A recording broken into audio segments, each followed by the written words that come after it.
Yeah, so we say keep it very simple. So a lot of times we'll try to go through the activities ourselves. So kind of thinking through what can I place on the floor, or where can I show the kid what to do that would help me move through the activity better. And a lot of times that'll work for kids too.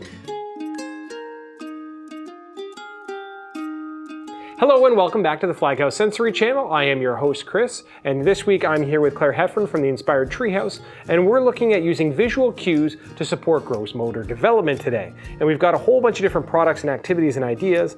The first question I want to ask is, why are visual cues so helpful or important to gross motor activities? Sure, so a lot of times we're working with kids who have motor planning concerns, coordination concerns, attention issues, and sensory processing or auditory processing problems.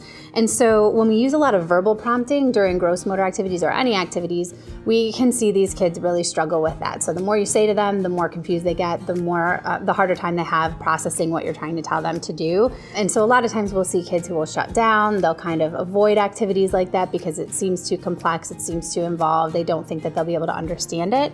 So when we scale back on those visual cues, we tend to see them perform better during those gross motor activities. And visual cues are a great stand-in for that. So instead of telling them a lot of what you want them to do, you can show them by using cues like this. Excellent. So what are some of your best tips for actually using visual cues? Yeah, so we say keep it very simple. So a lot of times we'll try to go through the activities ourselves. So kind of thinking through what can I place on the floor, or where can I show the kid what to do that would help me move through the activity better. And a lot of times that'll work for kids too. And making sure that the visuals are very clear. So we don't use things with a lot of words on them. We'll try to use more pictures, or we'll use more colorful things that draw their attention and keep things really simple for them. Okay. So what are some of your favorite ways to use visual cues during gross motor activities? Yeah, so we love the Flaghouse Feelies. The hands and feet markers are so perfect. They can be used in so many different ways. So if we want kids to do a bear walk or some kind of animal walk, we'll put the feet where we want them to go and the hands where we want them to go. So these are a really great tool. We can also use the feet to work on single leg stance. So if we want kids to practice balancing on one foot, we can put one or the other.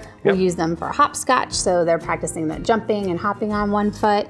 We also use our floor spots, so we'll use these a lot of times for jumping, so that it's just kind of a place marker for where we want the kids to jump through. Again, great for hopscotch. You can place two of them next to each other or just one of them.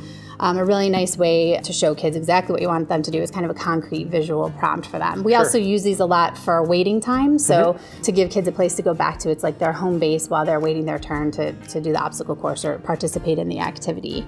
We also use the It Rock set. This is a really awesome visual prompt, again, for working on those processing skills. So if you have these Velcroed up on the wall in different ways, you can shout out different color sequences for kids to touch with their hands or to touch on the floor with their feet. It's a really nice, again, a concrete way, a concrete thing for them to refer to help them complete those movements. Excellent. So these are all some great different variety of activities and equipment that you can use to help with visual cues while you're doing all this gross motor work. Definitely. Thank you so much for these ideas. There is, of course, a blog post on this on the Inspired Treehouse blog. We're going to make sure we put a link for you guys right down in the description below this video. Thanks so much for tuning in. And if you like videos like this, please make sure you subscribe to the Sensory channel. We always have great ideas like this every single week. Thanks for watching. We'll see you next time.